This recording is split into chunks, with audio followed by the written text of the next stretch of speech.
Happy weekend, Marketers kembali lagi bersama saya Tasya dalam Marketers Goes to Campus episode 35. Hari ini saya akan menemani Marketers selama 1,5 jam ke depan.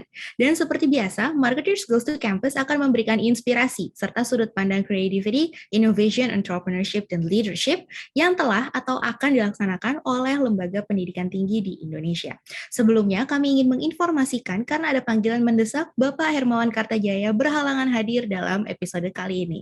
Tapi kami bisa tetap pastikan bahwa diskusi di siang hari ini tetap bermanfaat. Terlebih dahulu saya akan menyapa yang akan memandu diskusi kita pada hari ini, Bapak Ardi Ridwansyah, Director of CL College Marketplace Institute. Selamat pagi, Mas Ardi. Halo, selamat pagi Tasya. Selamat pagi Pak Rektor, Bu Dekan. Selamat datang di acara virtual mingguan kami.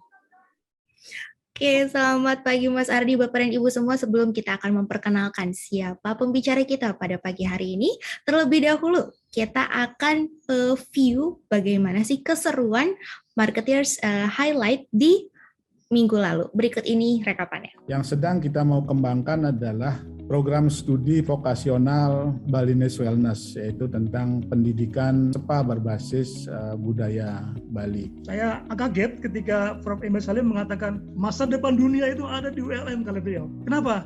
Karena bumi semakin panas, Pak, dan dunia ini semakin basah. Karena global warming, es di kutub mencair, air laut meningkat. Dan visi kami adalah menjadi yang terkemuka di bidang kajian lingkungan lahan basah. Ayo kita bikin bersama-sama supaya perguruan tinggi di Indonesia itu tidak hanya menunggu government, tapi berani invest.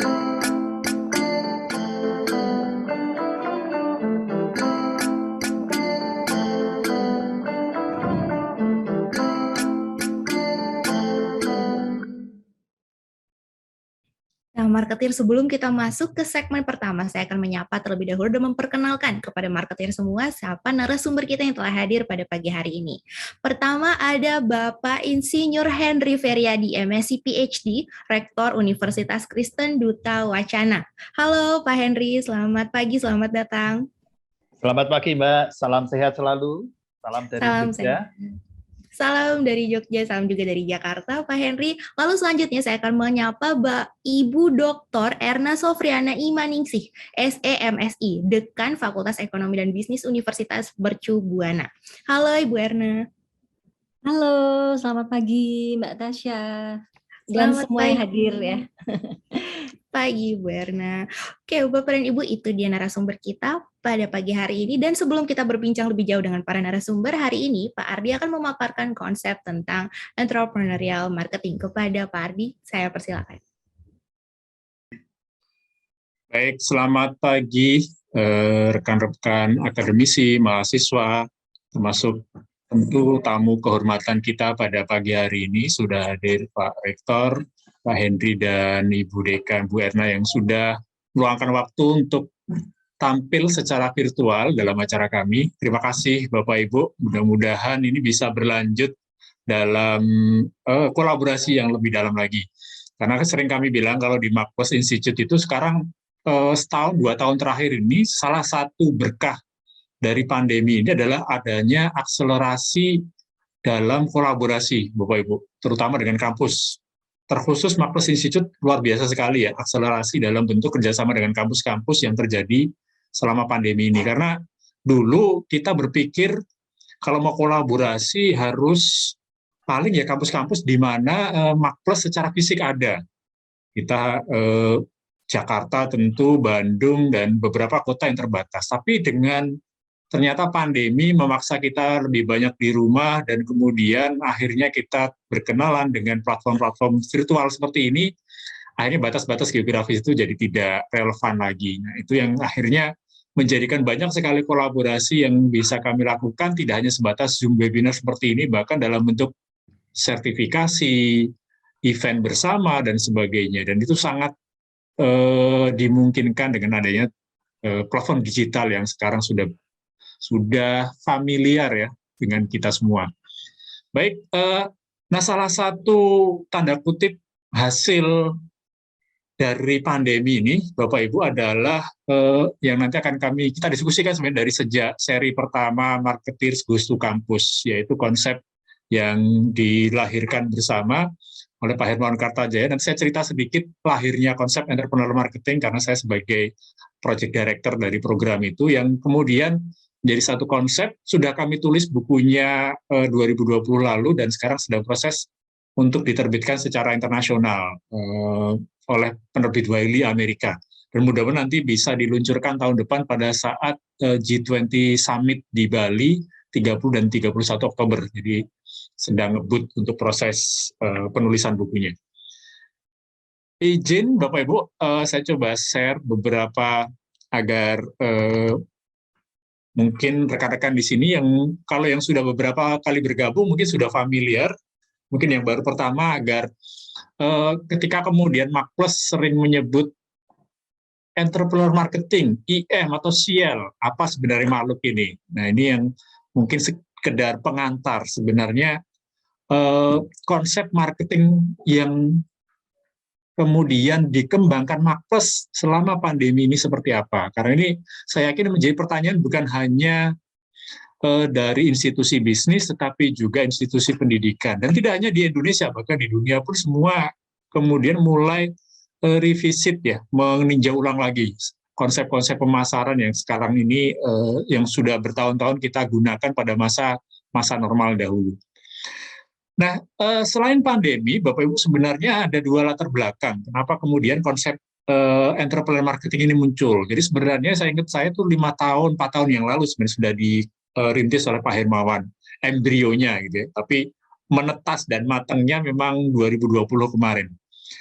Satu isu pertama ketika kemudian muncul startup. Saya yakin ini Bapak Ibu juga di sini banyak mungkin putra-putri kita ya, mahasiswa-mahasiswa kita yang ketika tren startup ini sedang naik daun, sebelum lulus pun sudah coba-coba bikin startup, terutama mungkin teman-teman dari IT. Ketika mau lulus, pengen kerja di mana? Pengen kerja di startup. Jadi jadi tren yang sempat naik ya beberapa tahun terakhir. Nah kemudian menjadi tantangan bagi perusahaan-perusahaan besar. Lalu bagaimana menghadapi startup yang modelnya beda banget. Bukan hanya model pakaiannya ya, seperti yang tampil di layar ini, tetapi juga pola kerjanya. Anak-anak muda yang saya ingat Pak Hermawan waktu ketemu Mas Nadiem ya, Mas Menteri sebelum jadi Menteri waktu itu dapat penghargaan kalau tidak salah di Korea Selatan. Yang jelas bukan penghargaan K-pop ya.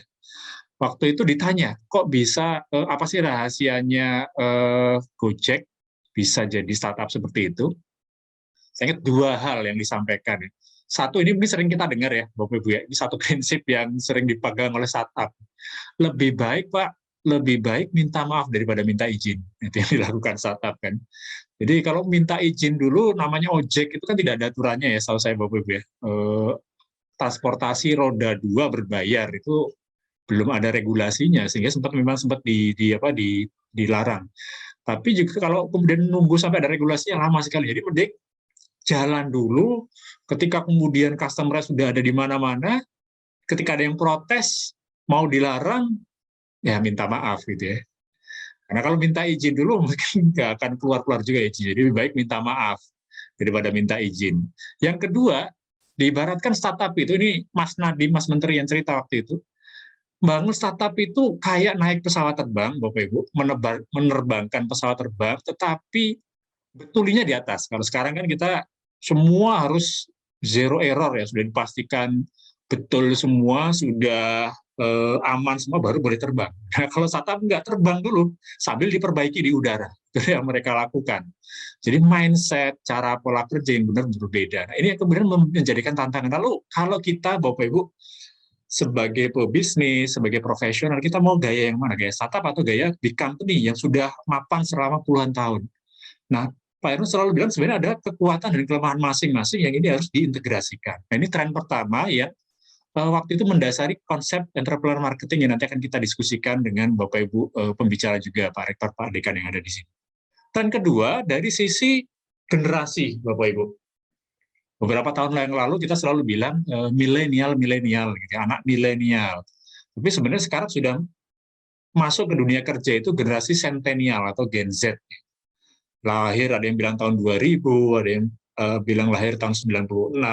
Yang mereka sekarang sudah usia-usia matang dan mulai masuk ke dunia kerja.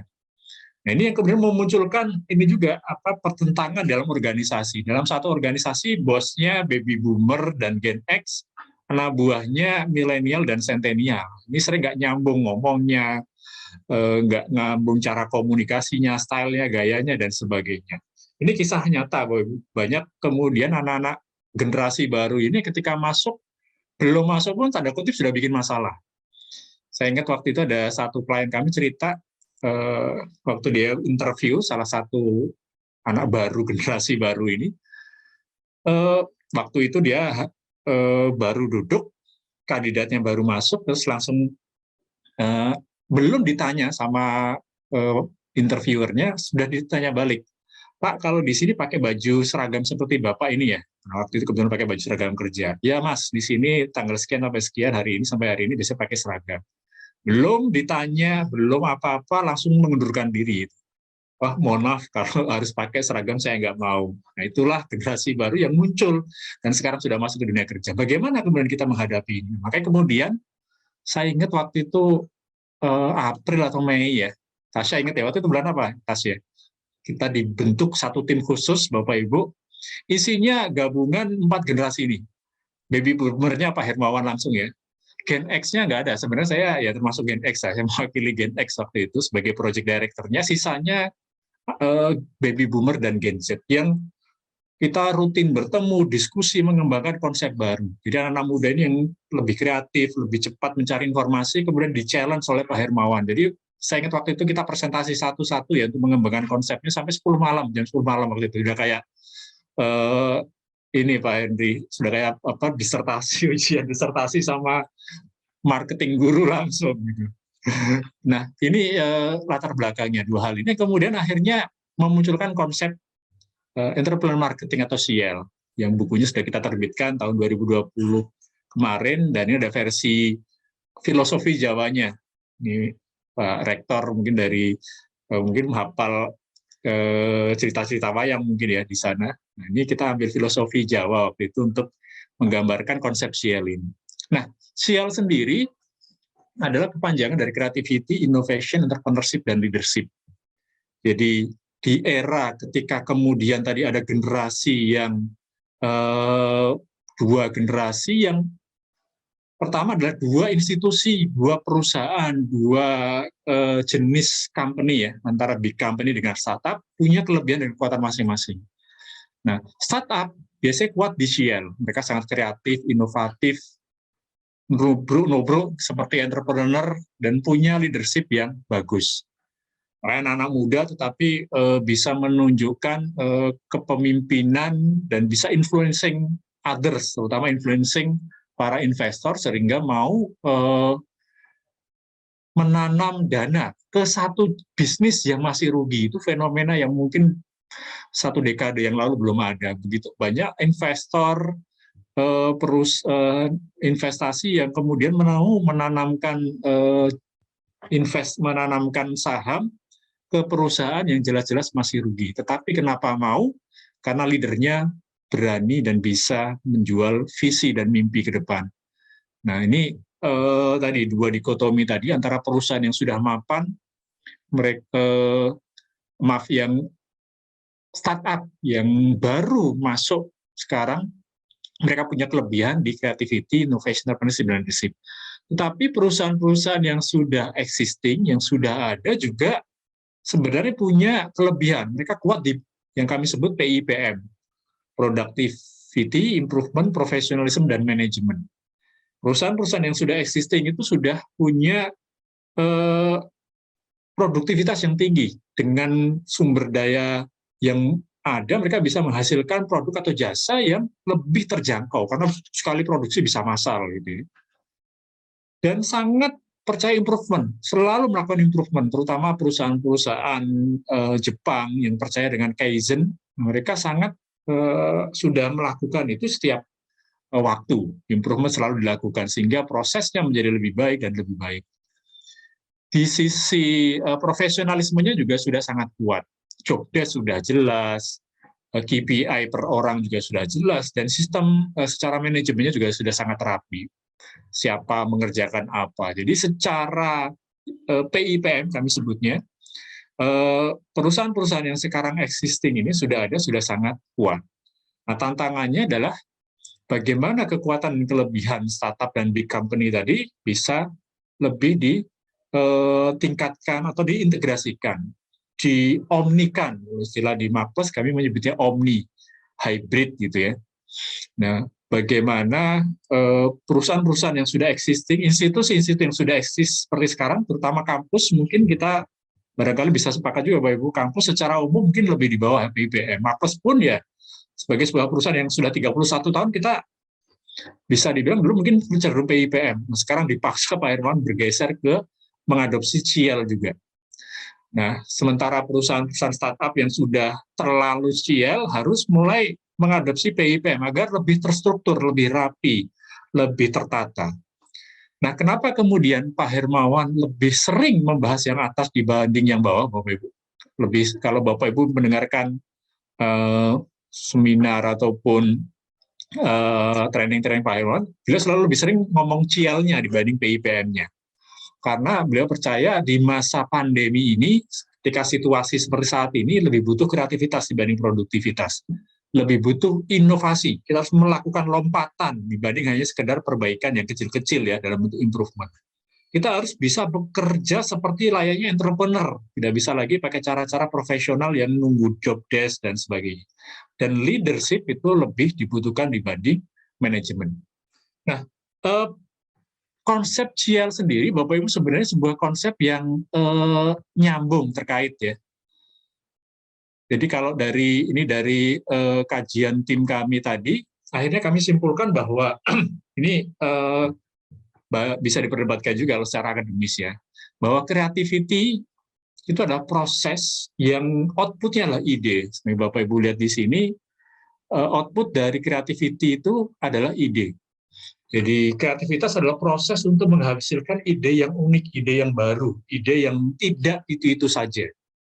Itu yang disebut proses kreatif. Tapi proses kreatif ini ya hanya menghasilkan ide. Sebuah ide harus melalui proses yang disebut innovation sehingga akhirnya bisa menghasilkan solusi. Kami sebut solusi ketika itu sudah konkret, sudah bisa dilihat, diraba, diterawang, dipegang, gitu. Sudah ada wujudnya. Bukan lagi hanya proposal, bukan lagi hanya ide di kepala kita, tapi sudah benar-benar terwujud. Itu yang kemudian disebut sebagai solution.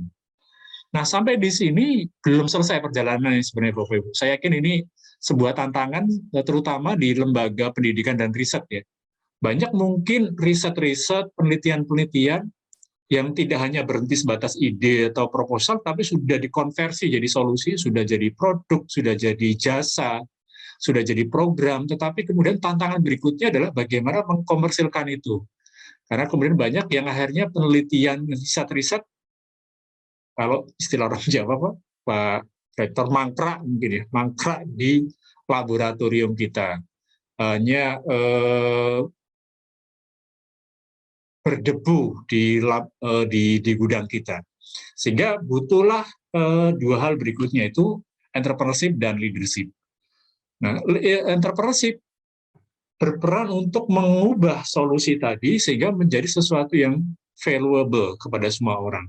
Jadi seorang entrepreneur berperan untuk bisa sederhananya mengkomersilkan, membisniskan solusi yang sudah di-create sehingga bisa memberikan value, bukan hanya bagi si inovatornya, bukan hanya bagi perusahaan yang bisa atau yang sudah menghasilkan solusi tadi, tapi juga kepada customer dan masyarakat. Value-nya harus dirasakan, karena baru ketika manfaat dirasakan oleh kedua belah pihak, baru ini menjadi sebuah bisnis yang sama-sama menguntungkan. Disitulah peran seorang entrepreneur. Dan terakhir, leader. Leader ini kalau sering kami bedakan dengan manajemen adalah fokus ke people, sementara manajemen fokus ke task atau tugas atau target atau project.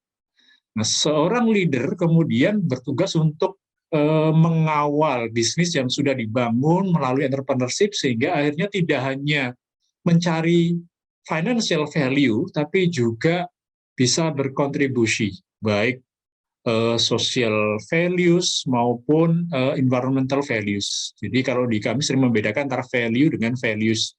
value itu lebih benefit yang lebih bersifat bisnis, sementara values, nilai-nilai ini bicara tentang ethics, bicara tentang impact, sesuatu yang itu juga sekarang sangat diperlukan, terutama dalam situasi kalau nanti Bapak Ibu mungkin mudah-mudahan bisa hadir, Pak Rektor, Bu Dekan, dalam Makpres Conference kita bicara bagaimana marketing bergeser dari pandemi kemarin ketika COVID ini bikin memakan banyak korban di berbagai negara di dunia, dan mulai bergeser mudah-mudahan kita beralih ke endemi ya. Masih ada, tetapi kita bisa hidup berdampingan karena dampaknya tidak lagi seperti dahulu. Mudah-mudahan tidak ada gelombang-gelombang berikutnya ini.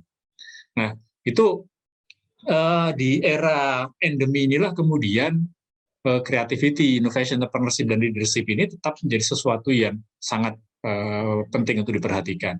Nah, ini sedikit pengantar Bapak Ibu sekalian terkait creativity, innovation, entrepreneurship, dan leadership yang kami percaya ini tidak hanya dibutuhkan bagi institusi bisnis, tapi juga institusi pendidikan dan juga institusi pemerintahan. Karena itu Pak Hermawan secara khusus mengembangkan MGTC ini untuk memperkenalkan, karena beliau sekarang kebetulan juga sebagai anggota Dewan Pendidikan Tinggi dan sudah berkali-kali mungkin kalau bahasa Jawanya jejeli, nggak tahu Bu Dekan dari Jawa Tengah juga Bu, mungkin mohon maaf kalau istilahnya. Ya, saya hybrid dari Cirebon. Oh, Cirebon ya Bu ya, tahu-tahu sedikit Jawa Tengah ya. Jawa sudah bisa. Jadi kalau Pak Hermawan itu sering kalau ketemu Pak Nizam atau Pak Wikan ya, Pak Dirjen ini pasti yang beliau kan jejeli jejeli itu apa ya bahasa Indonesianya ya? Indoktrinasi. Mengindoktrinasi. Jadi diindoktrinasi terus, disampaikan terus berulang-ulang, cial kampus ini. Dan ini memang kita sekarang banyak kolaborasi juga Bapak Ibu untuk dalam konteks implementasi creativity, innovation, entrepreneurship, dan leadership.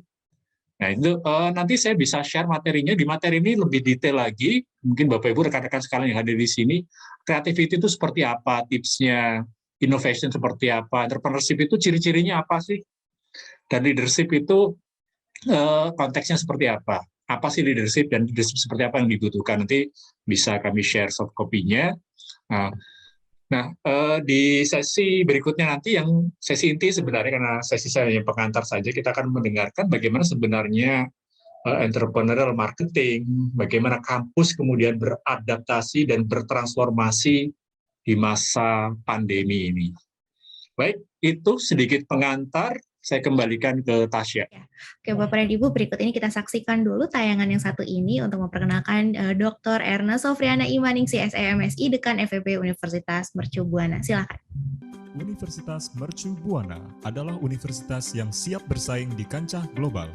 Saat ini, Universitas Mercu Buana telah meraih akreditasi institusi dengan peringkat A dari BAN PT serta meraih ranking di Asia serta ranking nasional. Dalam menjawab tantangan persaingan global, Universitas Mercu Buana melakukan berbagai upaya, di antaranya secara periodik mengembangkan kurikulum yang berorientasi ke masa depan sesuai dengan kebutuhan industri dan masyarakat. Pembekalan wawasan wirausaha untuk mahasiswa. Pelaksanaan uji kompetensi khusus melalui uji sertifikasi yang dilaksanakan oleh Lembaga Sertifikasi Profesi Universitas Mercu Buana dengan sertifikasi Lembaga Negara BNSP. Pembekalan kemampuan berbahasa Inggris, khususnya kemampuan percakapan sehari-hari. Penyelenggaraan kelas perkuliahan khusus dengan pengantar bahasa Inggris dan pemberian wawasan budaya internasional. Dukungan secara aktif bagi mahasiswa untuk mengikuti berbagai kompetisi tingkat internasional. Universitas Mercu Buana memiliki kerjasama dengan lebih dari 50 perguruan tinggi internasional yang tersebar di Asia dan Eropa. Mahasiswa dapat mengikuti program internasional seperti Student Exchange, Summer Course, dan Earning Credit yang diselenggarakan di kampus-kampus luar negeri.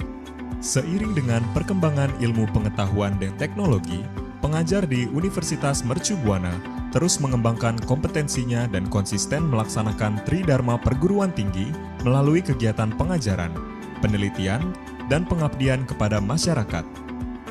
Pengajar Universitas Mercu Buana dengan produktif juga menerbitkan karya ilmiahnya pada jurnal-jurnal nasional dan internasional bereputasi. Saat ini, Universitas Mercu Buana juga telah memiliki berbagai hak cipta dan hak paten. Selain itu, kegiatan visiting lecturer ke berbagai negara dilakukan secara periodik.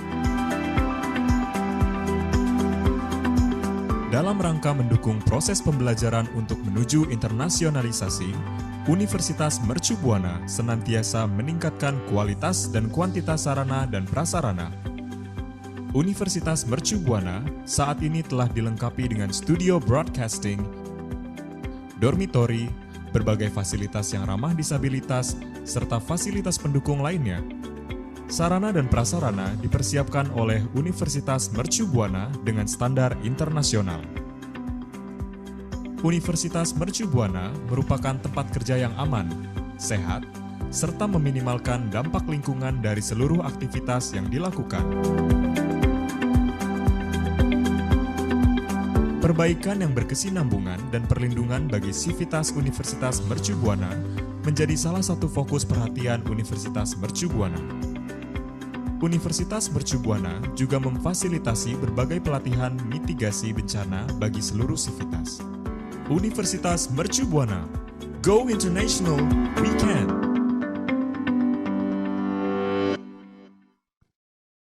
Telah hadir Dr. Erna Sofriana Ilmaningsih, SEMSI, Dekan FEB Universitas Mercu Buana yang telah hadir di tengah-tengah kita, menggantikan Bapak Rektor yang berhalangan hadir. Terima kasih Ibu Erna telah hadir dan melanjutkan sharing yang nanti langsung bersama Mas Ardi Ridwansyah. Kepada Mas Ardi dan Ibu Erna kami persilakan.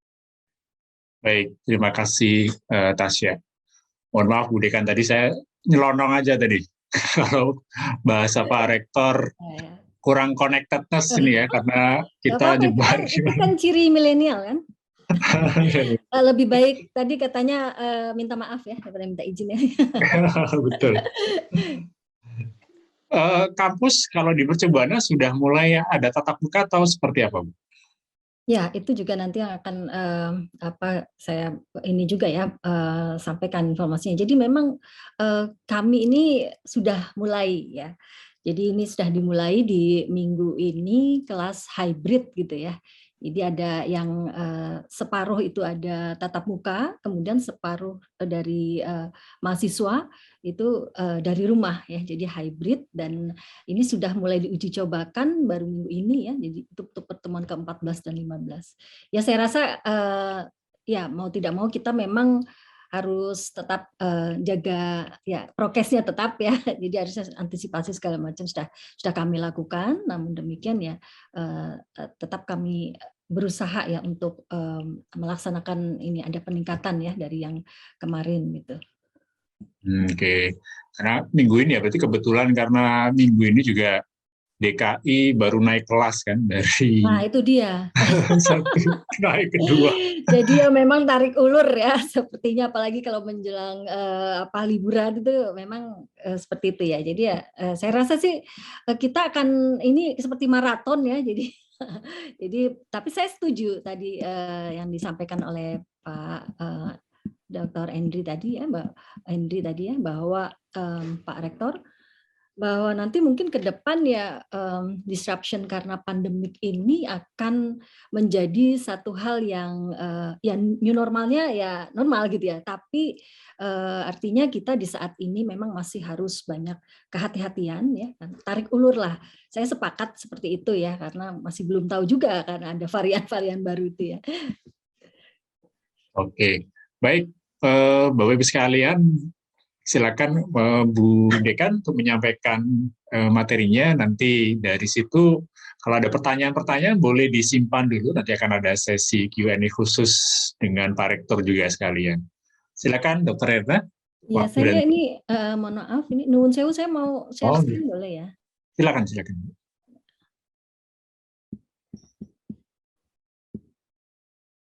Ya, sudah muncul. Oke, sudah muncul ya.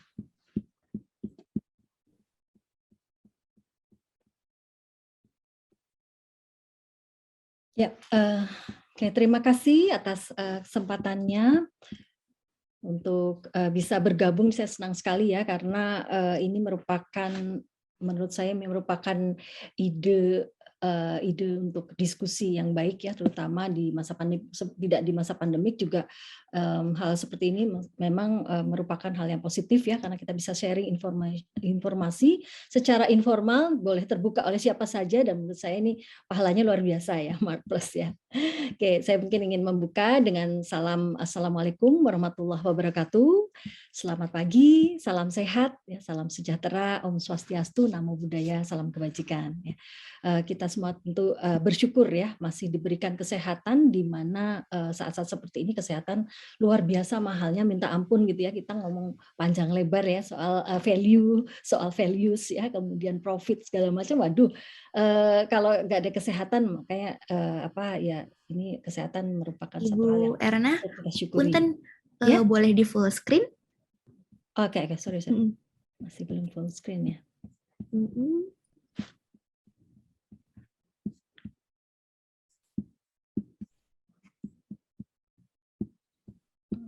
Itu nggak terlihat ya full screen-nya. Di bawah kanan mungkin? Bentar ya, ini agak ke ini. Oke, Ibu.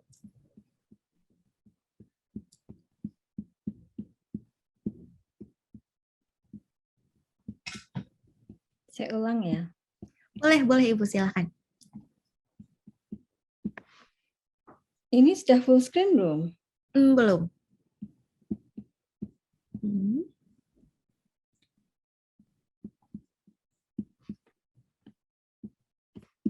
Oh iya, tadi agak ke bawah soalnya. Oke, terima kasih. siap. Mungkin ada beberapa hal yang ingin saya sharing ya, terutama tentang aktivitas perguruan tinggi di masa pandemi COVID-19 ya, karena memang saya mewakili di sini dari Universitas Mercu Buana, yang saya ceritakan apa yang sudah berlangsung ya di Universitas Mercu Buana selama ini ya. Jadi seperti kita tahu ya, dunia memang saat ini kan tadi sudah kita sama-sama bahas juga dari pembicaraan awal, berkecamuk ya dengan segala macam ketidakpastian. Jadi yang pasti saat ini adalah ketidakpastian ya, akibat pandemi COVID-19 ya. Meskipun sebelumnya kita sempat bereuforia gitu ya dengan meskipun masa disruption, tapi kita bereuforia dengan berbagai macam perubahan ya, terutama berkaitan dengan digitalisasi. Kita masuk ke masa 4.0 ya, bahkan 5.0 ya, dengan segala macam pemikiran-pemikiran modernitas ya, yang artinya sekarang kita semuanya mengalami ya revolusi di bidang internet ya.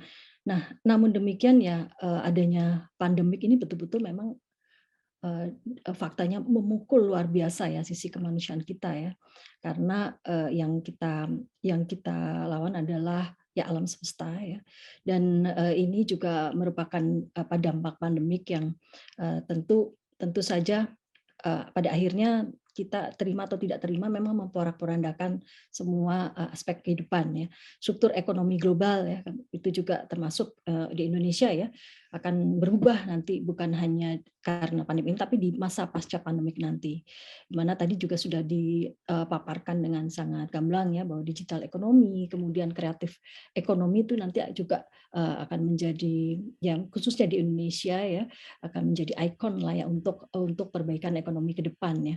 Dan mungkin akan satu lagi yang dipaparkan oleh mungkin di dalam diskusi-diskusi di antara para pakar ya, bahwa akan muncul satu kesadaran gitu ya, akan pentingnya sustainability ya, atau yang kita kenal dengan bisnis yang berbasis pada triple P ya, people, planet, and profit. Ini mungkin juga sudah menjadi satu hal yang sekarang ada percepatan kesadaran gitu ya di antara kita semua masyarakat ya, baik pelaku bisnis maupun konsumen ya, dan pemerintah ya, tentang ini, atau yang saya lebih suka menyebutnya dengan green values.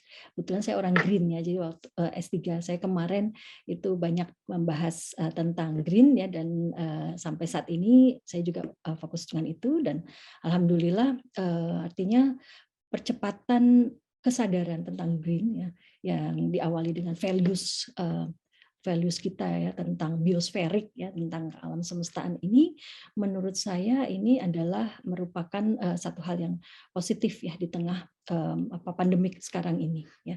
Jadi yang tadinya katanya di Indonesia hanya wacana nih gitu kan, pemikiran-pemikiran tentang ramah lingkungan, saya rasa sekarang sudah bukan wacana, sekarang kita semua sudah seperti berlomba bercepat gitu ya, bergegas untuk menerapkan itu, mengimplementasikan itu, karena mau tidak mau ya memang itu sebuah keharusan ya, kalau tidak ya tadi kita tidak bisa eksis lagi gitu ya, bisnis kita tidak bisa eksis lagi jika tidak memperhatikan masalah lingkungan ya.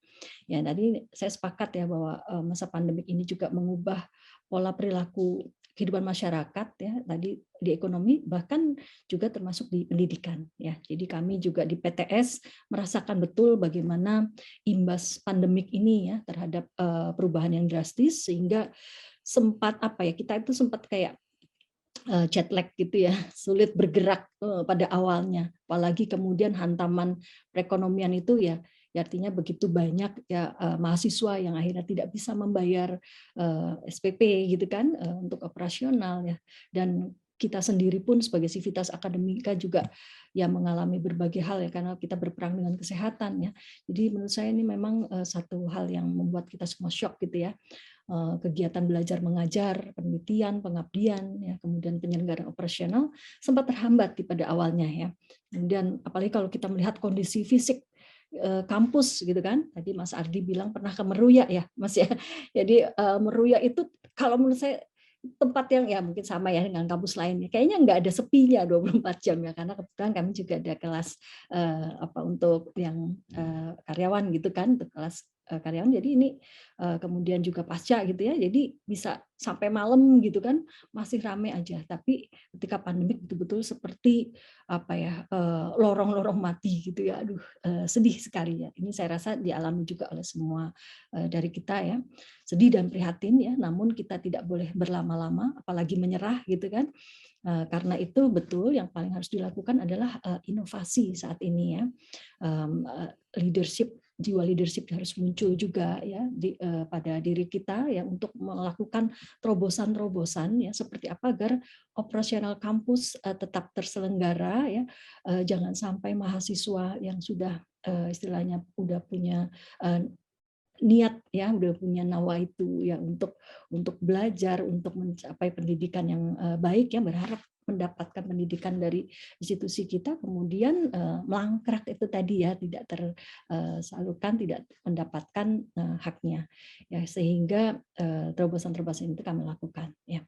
Oke, untuk Mercu Buana sendiri mungkin Bapak tadi sudah ada ya di flyer depan tadi ya, bahwa didirikan oleh Bapak Haji Prabowo Sutiojo ya, dan niat awal ya dari Pak Haji Prabowo Sutiojo adalah untuk ikut mengembangkan pendidikan tinggi untuk berbagai kalangan, termasuk untuk menengah ke bawah ya, karena sebelumnya mungkin pendidikan tinggi itu konotasinya hanya untuk orang yang high class gitu kan di masa-masa itu 36 tahun yang lalu ya, dan ya kemudian dengan mengawali ya niatnya ya, dan seperti itu alhamdulillah akhirnya sekarang perkembangan Mercu Buana ya, seperti yang mungkin kita semua tahu luar biasa. Sebelum pandemik ya, itu juga kami sempat ya melakukan berbagai hal yang rasanya seperti orang sedang berlari, itu cepat banget gitu ya. Tapi kemudian ya pandemik ini saya rasa juga kita juga harus mencari terobosan ya, dengan tetap mewujudkan ya visinya, yaitu menjadi universitas unggul terkemuka di Indonesia, menghasilkan tenaga profesional ya, yang memenuhi kebutuhan industri dan masyarakat dalam persaingan global. Nah, ini merupakan visi yang tidak boleh kita kemudian karena alasan pandemik segala macam akhirnya berhenti ya. Jadi tetap kita semua berusaha mewujudkan ini Civitas Akademika di Mercu Buana. Oke, inovasi dari kegiatan Tridharma yang tetap dilakukan ya meskipun di masa pandemik ini tentu juga mungkin bisa dilakukan juga ya oleh universitas lain ya. Namun demikian kami melihat memang di masa pandemik ini pembelajaran online sebetulnya sudah bukan hal yang aneh lagi ya, karena kami sebelumnya memang sudah memiliki ya platform untuk online ini, yaitu ada kelas online ya. Namun demikian untuk kelas online dengan sistem POS atau pembelajaran online sementara ini memang harus kami berlakukan ya, karena untuk menggantikan kelas tatap muka ya. Jadi tatap muka dengan sistem POS ini untuk menggantikan ya kelas tatap muka yang biasanya dilakukan. Ya. Namun demikian, tatap muka virtual juga tetap dilakukan oleh para dosen ya untuk menggantikan tatap muka yang secara langsung. Ya, saya rasa memang benar ada hal yang hilang tadi ya, konektivitas, chemistry kalau saya bilang ya. Jadi chemistry-nya tuh mungkin kita ada banyak kehilangan tentang chemistry ya. Namun demikian menurut saya ya apa yang kita bisa lakukan ya seoptimal mungkin lah di masa yang penuh hambatan ini ya, salah satunya adalah dengan menggunakan tadi platform-platform yang penuh inovasi digital ya, dengan tatap muka virtual untuk beberapa mata kuliah itu mungkin bisa terrealisasi dengan baik ya, artinya tetap bisa sampai gitu ya ke tujuan meskipun tentu tidak se-perfect ya kalau bertemu langsung. Namun mungkin yang menjadi sangat menghambat itu jika kelas-kelas praktikum ya. Kelas praktikum ya, apalagi kalau mungkin fakultasnya teknik atau segala macam itu yang mesti harus dengan alat. Nah, itu yang mungkin agak sulit, dan kewirausahaan ini juga termasuk ya salah satunya, artinya harus ada banyak sekali tatap muka sebetulnya kan atau bertemu langsung ya. Namun demikian ya kami tetap menjalankan ya melalui tatap muka virtual, dan apalagi sekarang kami sudah mulai ada baru di minggu ini ya melakukan kelas hybrid ya, khususnya untuk kelas praktikum dan kelas-kelas yang tidak tergantikan jika dengan tatap muka virtual gitu ya. Dan itu bergiliran, nanti rencananya ke depan jika memang semakin membaik kondisinya ya tentu akan ditingkatkan ya untuk kelas-kelas yang lainnya. Seperti itu ya yang inovasi yang sudah dilakukan terkait dengan pengajaran. Kemudian untuk tridharma yang lain adalah penelitian dan pengabdian kepada masyarakat, ini juga tetap dilakukan ya, tetap aktivitas akademiknya tetap melakukan riset ya bersama-sama mahasiswa maupun sama dosen ya, dan kemudian pengabdian kepada masyarakat, namun semuanya secara online ya. Jadi kita seling berzoom ria itu udah sehari itu berapa kali gitu kan ya. Jadi udah sampai mungkin kacamata plus itu mungkin ya kalau yang seumur saya yang ya saya gen apa ini baby boomers yang ngakunya, nah itunya milenial ya. Jadi sudah kacamata plus itu kayaknya harus ganti berapa kali gitu ya, karena kita semua berzoom ria gitu kan, termasuk untuk pengabdian kepada masyarakat. Dan ini semua dimungkinkan ya. Jadi artinya kita melakukan meskipun mungkin tidak seoptimal kalau pada masa sebelum pandemik ya. Nah, sedangkan untuk proses administrasi semuanya memang sudah ada platform digitalnya ya, dengan di SIA ya melalui Siris ya dan si Dimas. Ini istilah-istilah di platform kami ya.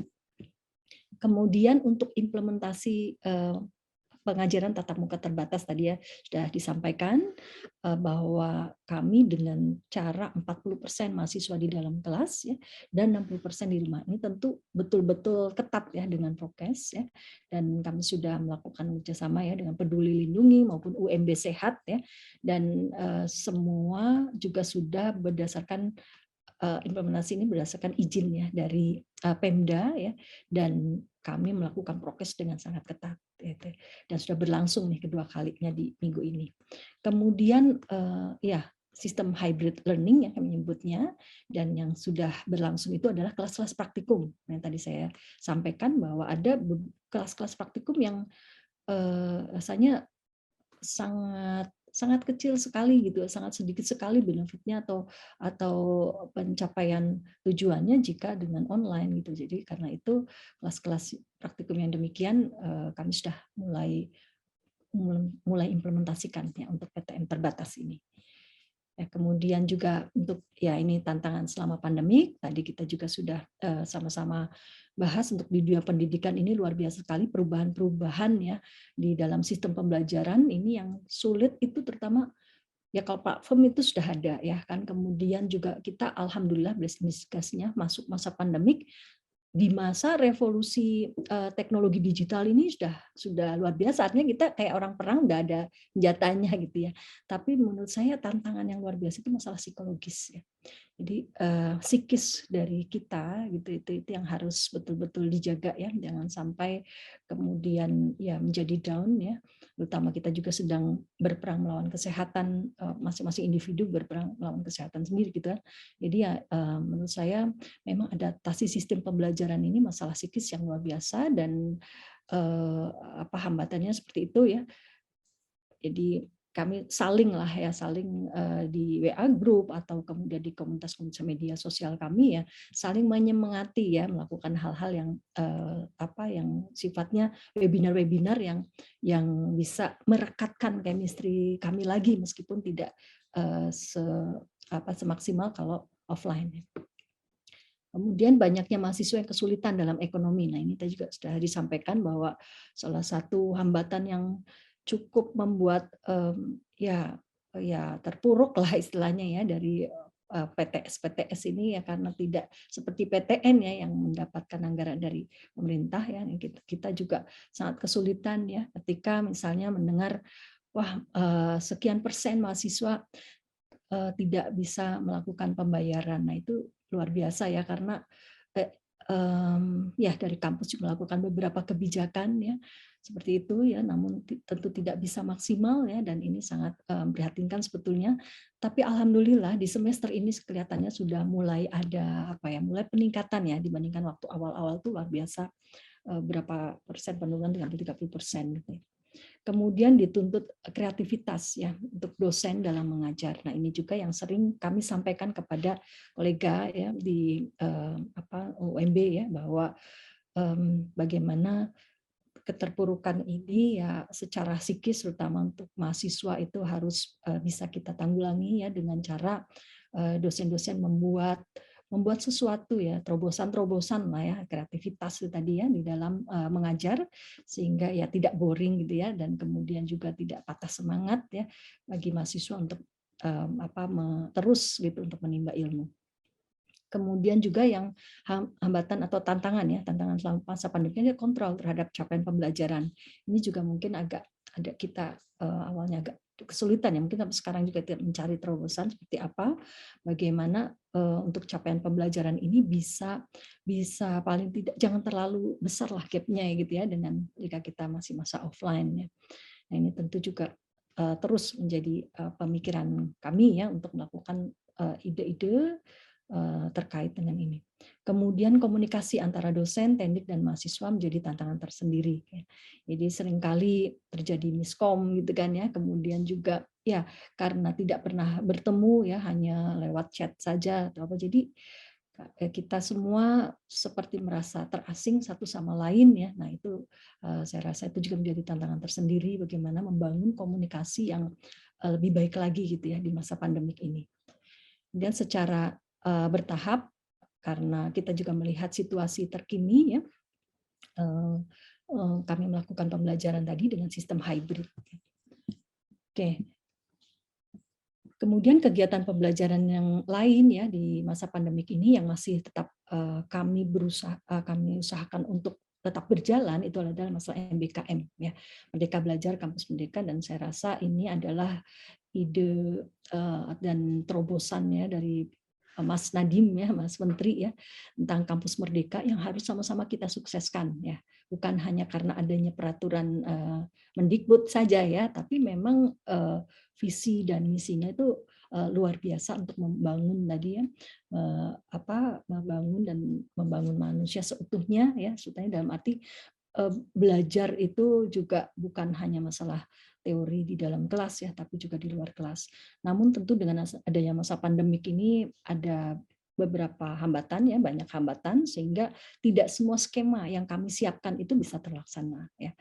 Ya, yang selama ini sudah mulai berjalan di 2 semester ini adalah magang ya dan pertukaran pelajar ya. Jadi kami antar prodi di dalam kampus dan di luar kampus eksternal ya, bahkan ada yang ke luar negeri juga ya, kami laksanakan semua. Dan untuk magang juga sudah mulai ada offline ya, tapi dengan prokes ketat, dan itu semua ada pelaporannya ya.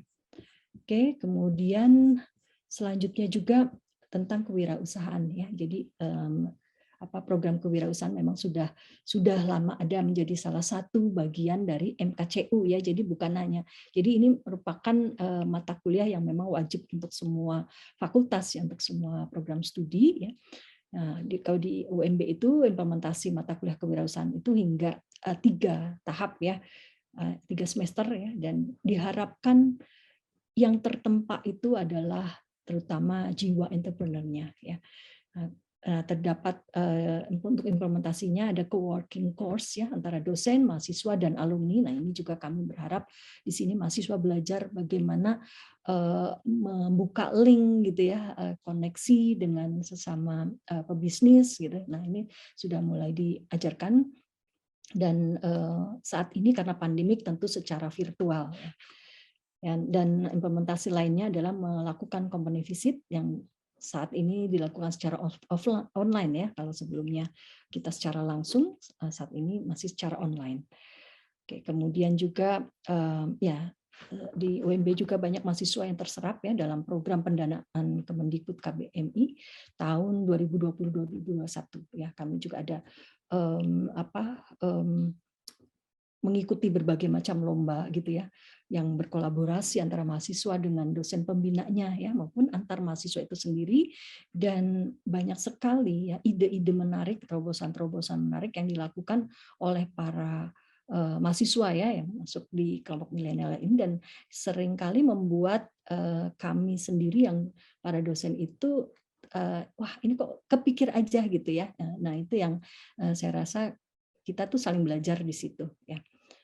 Oke, seperti itu. Dan kemudian juga ya kami selama ini juga di dalam selama masa pandemik berusaha ya menjadi bagian ya dari komunitas perguruan tinggi yang sama-sama sedang terpuruk lah ya, ibaratnya kita semua ya sedang berjalan untuk menerobos pandemik ini ya, dengan menjalankan peraturan pemerintah ya, melalui perkuliahan ya dan aktivitas lainnya secara terbatas ya. Tentu kami semua mengikuti prokes ya. Kemudian juga menjadi sentra vaksin terbesar di Kecamatan Kembangan, Jakarta Barat, dan kami juga kemarin baru mendapat penghargaan dari LLDikti ya. Jadi di kampus itu setiap hari ada aja gitu ya yang sedang antri untuk melakukan vaksin ya di masyarakat terbuka ya. Kemudian melakukan berbagai tema penelitian tentang COVID-19 ya. Jadi para sivitas akademiknya, mahasiswa maupun dosen ya, mulai melakukan penelitian-penelitian itu semuanya diwarnai dengan masa COVID-19 ya, karena memang ke depan tentu perubahan ini akan menjadi permanen, new normal ya. Jadi kita adalah bekas perubahan ini dan luar biasa perubahannya, sehingga sebagai peneliti ya tentu harus melihat faktual ya.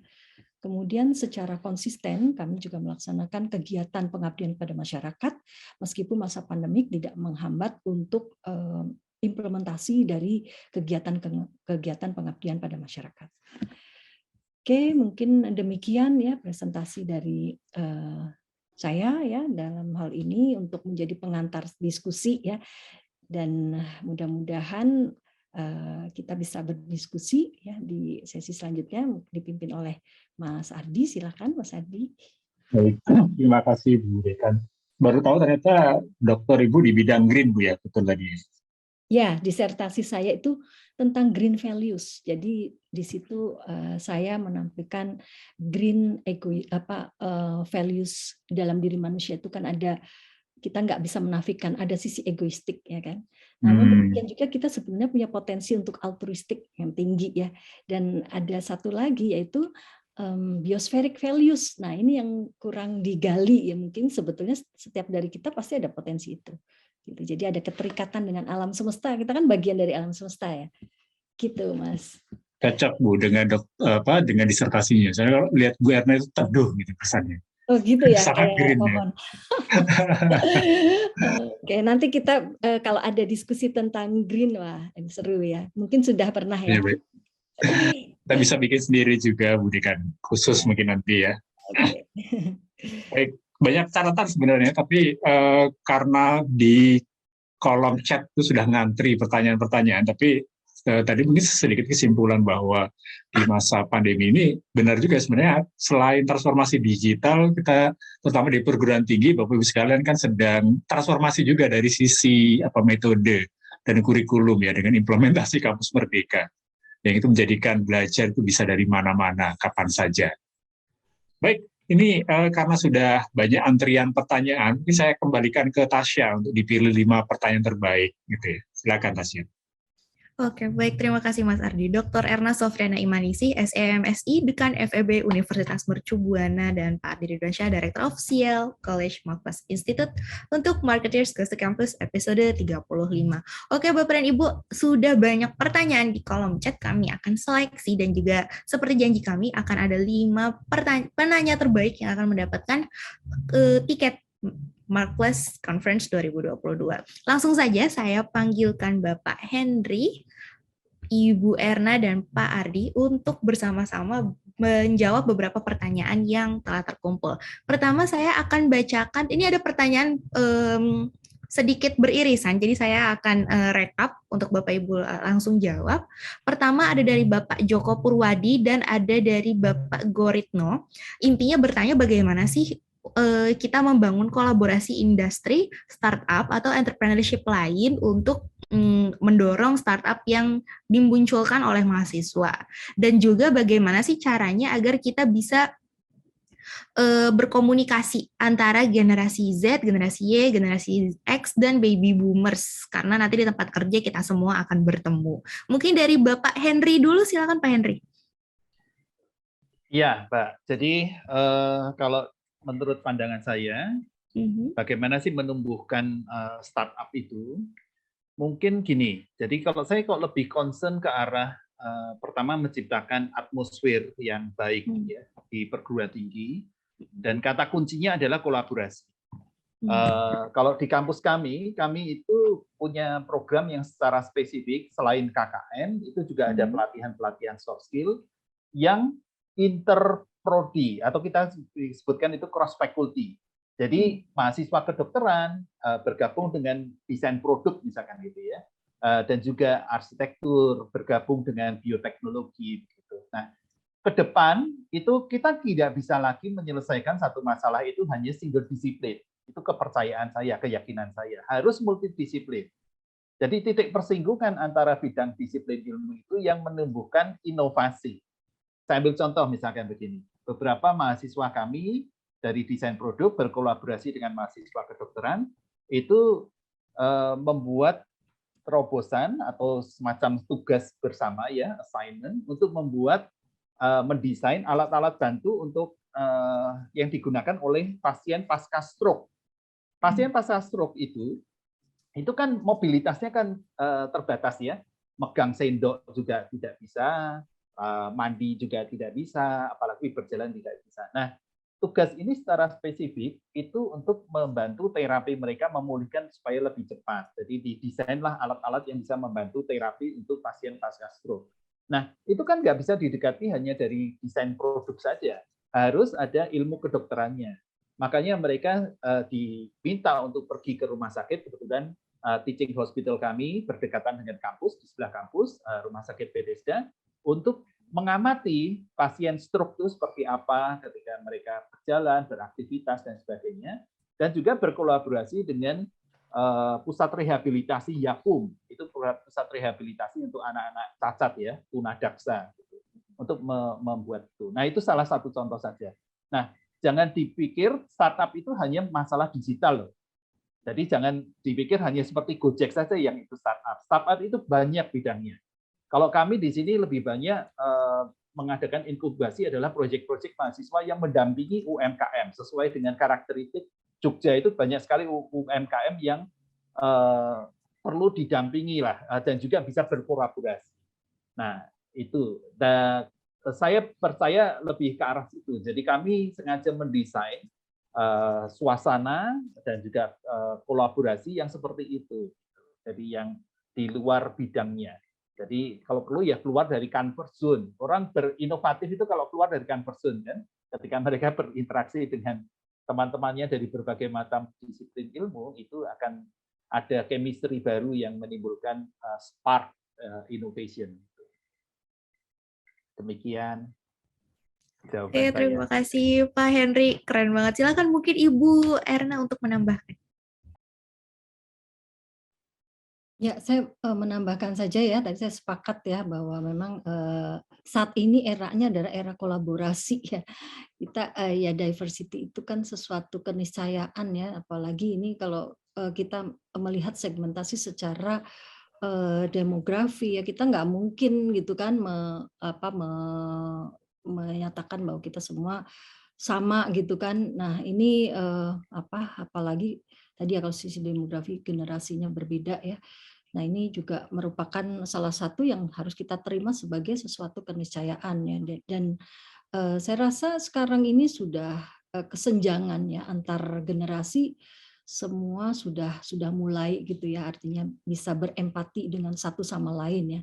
Dan kita juga sudah sepakat bahwa kan kalau yang tidak mau berubah ya, yang tidak mau beradaptasi gitu ya dengan apa yang terjadi sekarang ya siap-siap saja untuk mati ya gitu. Artinya menurut saya bisnis startup ini merupakan sesuatu yang memang sudah berkembang ya. Kalau di kami di akademik itu kan ini saya kebetulan kalau di UMB itu ada D3 ya, D3 manajemen ya yang saat ini ya banyak sekali kami menitik beratkan ya kepada startup ya, jadi mahasiswa untuk membangun startup betul, bukan hanya satu, bisa dengan berbagai macam industri. Dan alhamdulillah ya untuk kolaborasi dengan perusahaan yang mapan atau startup lain yang mapan itu tidak ada kesulitan ya, karena kesadaran kita itu sudah sama ya. Jadi ya itu tadi values-nya sudah sama gitu di dunia bisnis, hampir sama gitu ya, bahwa kita semua semangatnya adalah semangat kolaborasi dan benefit atau manfaat itu akan muncul gitu kan ketika kita semua berjalan bersama-sama ya. Jadi saat ini kalau memang ada yang nggak mau kerjasama ya akan rugi sendiri gitu ya, dan akan mati sendiri. Menurut saya sih seperti itu ya, dan alhamdulillah sih untuk mendorong startup mahasiswa itu tidak perlu didorong ya, karena justru ide-ide yang luar biasa itu yang tadi saya sampaikan, mahasiswa itu luar biasa, Gen Z ya sekarang itu luar biasa, muncul ide-ide yang membuat kita yang tua-tua ini ya terkaget-kaget ya, dan kita hanya berusaha untuk memfasilitasi, menyemangati ya, mendorong mereka untuk lebih maju lagi. Seperti itu. Terima kasih Ibu Erna. Mungkin Mas Ardi mau menambahkan sedikit bagaimana sih cara berkomunikasi lintas generasi, karena nanti mereka di tempat kerja akan berkolaborasi. Silakan Mas Ardi, singkat saja. Sudah singkat sedikit lagi ya. Karena tadi jawaban Pak Rektor dan Bu Deka sudah ini. Saya mungkin cerita sedikit pengalaman Bapak Ibu waktu Markes membantu salah satu BUMN dalam mengembangkan UKM selama pandemi. Jadi benar tadi pertanyaan Pak Joko, untuk pendampingan terhadap UKM memang pelatihan saja itu tidak cukup. Ini kesimpulan kami. Nah, salah satu suplemen tambahannya adalah dengan pendampingan. Pendampingan ini kalau yang waktu itu model yang kami lakukan, jadi ada dua bentuk pendampingan. Pendampingan secara keilmuan, artinya misalnya marketing, maka yang mendampingi adalah Bapak Ibu akademisi atau dosen yang tahu ilmu marketing secara konsep seperti apa, segmentasi itu seperti apa dan sebagainya. Tapi waktu itu yang kami jalankan digabungkan dengan satu lagi pendamping yang dari sisi pengalaman. Misalnya waktu itu ada UKM yang kuliner, maka kita siapkan tim pendamping yang memang bisnisnya di bidang kuliner juga, yang sudah merasakan jatuh bangunnya. Nah, mereka ini yang berbagi dari sisi lapangan pengalamannya. Nah, jadi rekan-rekan mahasiswa ini akan jauh lebih cepat matang ketika kemudian bisa didampingi. Pendampingan ini berbeda dengan pelatihan yang one to many ya, Bapak, tapi yang bisa one on one. Coaching ya maksudnya Mas Ardi ya? Ya, kurang lebih seperti itu, mentoring, coaching mentoring. Jadi didampingi, ada sesi khusus mereka nanti untuk bertemu pendampingnya ini ya, kayak waktu kita menulis skripsi tesis seperti itu, tapi dalam konteks ini untuk bisnis yang real, dan itu ternyata diapresiasi dan dianggap sukses sehingga akhirnya programnya diulang lagi tahun ini 2020 dan diulang lagi 2021. Ya, terima kasih Mas Ardi. Oke, Bapak dan Ibu, itu semua tadi jawaban yang kami pilihkan dan yang sekiranya bisa merap up sesi kita pada hari ini. Demikian Marketeers Goes to Campus episode 35. Terima kasih kepada Bapak Henry, Ibu Erna, dan Pak Ardi Ridwansyah yang telah ngobrol dan berdiskusi langsung sama kita di siang hari ini. Selamat juga kepada 5 pemenang yang mendapatkan tiket Marketers Conference 2022.